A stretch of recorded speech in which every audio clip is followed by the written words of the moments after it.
खुद से जीतने वालों को मेरा सलाम और प्रणाम। दोस्तों, ज़रा इस GIF को देखिए। कितनी बार हमारे साथ ऐसा होता है कि अचानक किसी ने कुछ कह दिया, किसी ने हमको छेड़ दिया, तो हम खुद को नहीं रोक पाते, तुरंत रिएक्ट कर बैठते हैं। फिर उसके बाद ऐसा लगता है कि हमने अपनी ताकत दूसरे को सौंप दी है। हम छोटा महसूस करते हैं, दिल में पछतावा भी होता है, काश मैंने कुछ और किया होता। लेकिन सवाल ये है कि क्या ये सच में संभव है कि इंसान बुरे से बुरे हालात में भी अपना कंट्रोल बनाए रखे? इस सवाल का जवाब छुपा है रोम के सेनापति की दिलचस्प कहानी में, जिसने जिंदगी की सबसे बड़ी त्रासदी झेल कर भी सेल्फ कंट्रोल बनाए रखा। कहानी है रोम के पूर्व सेनापति कैसियन सेवेरस की, जो अब रिटायरमेंट के बाद शांत जिंदगी जी रहा था। उसका सियासत से और जंग से कोई लेना देना नहीं था, लेकिन फिर भी वो राजधानी की खबरें रखता था, क्योंकि उसका जवान बेटा लूशियस सेवेरस एक सनकी राजा की सेना में अधिकारी था। लूशियस पढ़ा लिखा, रहमदिल, ईमानदार लड़का था। समय के साथ रोम के लोग उसे पसंद करने लगे, उसकी बातों को गंभीरता से लेने लगे। इसके साथ में फुसफुसाहटें शुरू हो गईं कि ऐसा आदमी सम्राट बनने लायक है। और ये खबरें लूशियस के पिता कैसियन को चिंतित कर रही थी, क्योंकि उस वक्त रोम सम्राट कैलिगुला के अधीन था। कैलिगुला सनकी, बेरहम और इनसिक्योर राजा था। उसे हर लोकप्रिय इंसान दुश्मन लगता। रिटायर्ड सेनापति कैसियन ने तय किया कि मुझे जल्द ही लूशियस को राजधानी से दूर ले जाना होगा, नहीं तो ये सनकी राजा कुछ भी कर सकता है। लेकिन समय की अपनी अलग योजना थी। कैसियन राजधानी पहुंचा तो पता चला कि लूशियस को राजा की सुरक्षा से जुड़े मामले में पूछताछ के लिए बुलाया गया है। ये सुनते ही कैसियन का दिल बैठ गया। उसे अनहोनी की आशंका होने लगी। फिर भी उसने खुद को संभाला और दिन भर इंतजार किया, पर कोई खबर नहीं मिली। जब उसने परिचित अधिकारियों से पूछा तो पता चला कि इस मामले को खुद सम्राट देख रहे हैं। एक साधारण अधिकारी का मामला खुद सम्राट देख रहे हैं। यह बात कैसियन को हजम नहीं हुई। उसे लगने लगा कि लूशियस को फंसाया जा रहा है। आखिर में वो कैलिगुला से मिलने गया, क्षमा याचना की और सम्राट से कहा, मैं लूशियस को अपने साथ राजनीति और राजधानी से दूर ले जाऊंगा और कभी लौटने नहीं दूंगा। कैलिगुला ने कहा, ठीक है, कल सुबह लूशियस को रिहा कर दूंगा, अभी तुम जाओ। अगले दिन कैसियन को राजसभा में बुलाया गया, लेकिन दरबार का माहौल और कैलिगुला के तेवर बदले हुए थे।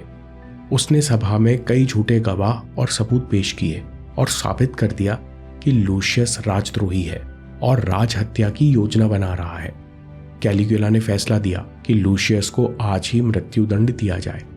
कैसियन सदमे में था, वो कुछ भी नहीं कर सका। वो समझ गया कि मेरे मिलने के बाद कैलिगुला और सनक गया, अब झूठे सबूत दिखाकर मेरे बेटे को मृत्युदंड दे रहा है। कुछ ही देर में बेटे को फांसी दे दी गई। कैसियन को एक बात बहुत चुभ रही थी, काश मैं कैलिगुला से मिला ही ना होता तो शायद मेरा बेटा अभी जेल में जीवित होता। लेकिन राजा को अभी भी चैन नहीं मिला। लूशियस की फांसी को अभी कुछ ही घंटे बीते थे कि कैसियन सेवेरस के दरवाजे पर दस्तक हुई। 3 सैनिक आए। उनके हाथ में शाही दावत का निमंत्रण था। सैनिकों ने कहा, आज रात दरबार में जश्न है। सम्राट का आदेश है कि आप हर हाल में जश्न का हिस्सा बने। कैसियन जानता था कि यह सम्राट की चाल है। वो चाहता है कि मैं सेल्फ कंट्रोल खो दूं और कुछ ऐसा कर जाऊं जिससे राजा को मुझे भी सजा देने का अवसर मिल जाए। फिर भी कैसियन ने जाना मंजूर किया। दरवाजा बंद करके अकेले बैठ गया और तलवार की धार तेज करने लगा। आज शाम को उसे बस एक मौका चाहिए था। आज भी उसकी कलाइयों में इतनी ताकत थी कि वो एक झटके में कैलिगुला का सर कलम कर सके। कैसियन ठीक समय पर पार्टी में पहुंचा। महल रोशनी से जगमगा रहा था। चारों ओर संगीत और मदिरा बह रही थी। कैसियन एक कोने में शांत बैठा रहा। तभी कैलिगुला ने उसकी ओर देखा और अपने पास बुलाया। फिर सम्राट ने कैसियन को खूब शराब पिलाई, खूब हंसी मजाक किया। कैलिगुला चाहता था कि कैसियन सबके सामने कुछ ऐसी हरकत कर दे कि मैं इसे भी गिरफ्तार कर लूं, लेकिन कैसियन ने सब्र किया। इसके बाद कैलिगुला ने दूसरी चाल चली। कैसियन को कई प्रकार के उपहार दिए। कैसियन ने ये भी मुस्कुराते हुए स्वीकार कर लिए। इसी बीच कैसियन को एक के बाद एक जाम पिलाए जा रहे थे। आखिर में जब सब हथकंडे विफल हो गए, तब बेरहम कैलिगुला ने कैसियन के कंधे पर हाथ रखा और कहा, यह आखिरी जाम अपने बेटों के नाम। ये सुनते ही कैशियन के शरीर में बिजली कौंधी। उसे लगा बस अभी तलवार निकाल लूं, लेकिन उसने शांत भाव से जाम उठाया। न हाथ कपे न कोई शब्द निकला, बस एक ही सांस में आखिरी जाम पी गया और उठकर बाहर निकल गया। रास्ते में लोग फुसफुसाए, सेनापति टूट चुका है, अपने समय का शूरवीर योद्धा होकर भी बेटे की मौत का बदला नहीं लिया। एक पुराने दोस्त ने अकेले में पूछ ही लिया, कैसियन तुमने रिएक्ट क्यों नहीं किया? राजा ने तुमसे सब कुछ छीन लिया और तुम यूं ही लौट आए, तुमने इतना कंट्रोल कैसे किया? कैसियन ने बस इतना कहा, दोस्त मेरा एक और बेटा है जो इसी राजधानी में रहता है। मेरे एक छोटे रिएक्शन की कीमत मेरे दूसरे बेटे की जान होती, इसलिए मैंने रिएक्ट नहीं किया। सबसे पहले मन के सारथी बनो। सोचो एक सड़क पर रथ तेजी से दौड़ रहा है, लेकिन तभी बहुत बड़ी ढलान आई और रथ बहकने लगा। बस हादसा होने ही वाला था, लेकिन चालक ने किसी तरह रथ को रोक लिया। गौतम बुद्ध धम्मपद में कहते हैं, जो ऐसे बेकाबू रथ को यानी उबलते हुए रिएक्शन को काबू पाले वही असली चालक है। केवल वही सेल्फ कंट्रोल जानता है।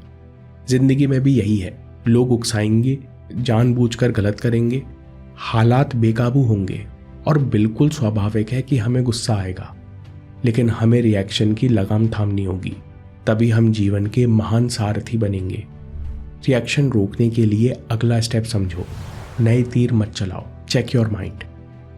गौतम बुद्ध कहते हैं जीवन में दर्द 2 तीर लगने से होता है। पहला तीर जिंदगी देती है, किसी अपने का जाना, धोखा मिलना या कुछ गलत हो जाना। लेकिन दूसरा तीर हम खुद अपने आप को मारते रहते हैं, गुस्से, कड़वे शब्द और शिकायतों को दोहराते हैं। कैसियन के बेटे की जान गई, वो पहला तीर सहन कर गया, लेकिन उसने दूसरा तीर नहीं चलाया और उसी संयम से दूसरे बेटे को बचा लिया। यानी ज्ञानी व्यक्ति पहला तीर सहन कर लेता है, लेकिन दूसरा तीर नहीं चलाता। पावर ऑफ नॉट रिएक्टिंग ऐसी ही ट्रिक है जिससे तुम्हारी शक्ति, ऊर्जा और सम्मान तीनों बढ़ते हैं। हर मुश्किल में खुद से पूछो, क्या अभी मैं दूसरा तीर चला रहा हूं? क्या मैं अपने मन में अनगिनत रिएक्शन पैदा कर रहा हूं? गहरी सांस लो और जवाब दो। अगर हां तो रुक जाओ। कैसे? सांस का लंगर डालो। जैसे तूफान में जहाज का चालक लंगर डालता है ताकि लहरें उसे बहा न ले जाएं, वैसे ही जब तुम्हारा मन बेचैन होने लगे 5 गहरी धीमी सांसें लो और बस इतना कहो, मैं बेचैन हूं। ये पहचान, ये स्वीकारना तुम्हें भावनाओं से अलग कर देगा और तुम अपने आप शांत होने लगोगे। ये वो जगह है जहां बुद्धि बोलती है। अब साइंस भी मानती है कि सिर्फ 3 मिनट स्लो ब्रीदिंग से तुम्हारे सेल्फ कंट्रोल को कई गुना बढ़ा देती है। अब अगला कदम, बड़े मकसद को पहचानो और चुप रहो। कैसियन जानता था कि उसके चेहरे पर छाई एक भी शिकन, उसकी एक भी गलत चाल पर बेरहम कैलिकुला उसे बंदी बना लेगा और परिवार को मिटा देगा। इसका मतलब है हम कंट्रोल तभी खोते हैं, इंपल्सिव रिएक्शन तभी करते हैं जब हम अपना मकसद भूल जाते हैं। हमारा एटीट्यूड तभी बिगड़ता है जब हम भूल जाते हैं कि हमारे जीवन में अभी सबसे जरूरी क्या है। हर बार खुद से पूछो, क्या ये कदम मुझे बड़े लक्ष्य के करीब ले जाएगा? अगर जवाब ना है तो रुक जाओ, विश्वास करो, इससे बेहतर विकल्प इसी पल में उपस्थित हो जाएगा। शुरू में यहां रुकने के लिए 5 गहरी सांस लेने का अभ्यास करो। धीरे धीरे यह आदत बन जाएगी। फिर रिएक्ट करने की जगह आप अपने आप शांत रहने लगोगे। बुद्धि अपने आप काम करेगी और आप बेहतर जवाब दोगे और वो करोगे जो आपके लिए सच में मायने रखता है। दोस्तों, जातक कथाओं के अनुसार बहुत पहले के जन्मों में बुद्ध एक बार नर्क में सजा भुगत रहे थे, लेकिन उन्होंने नर्क को ही बदल दिया और हमें सिखाया कि बुरे से बुरे हालात से बाहर कैसे निकलते हैं। अगला वीडियो जरूर देखिए या बात के लिए सेव कर लीजिए, क्योंकि आपके समय से कोई वीडियो, कोई ऐप, कोई न्यूज़ कीमती नहीं है। मैं काम के किस्से लाता रहूंगा। हम जीतेंगे।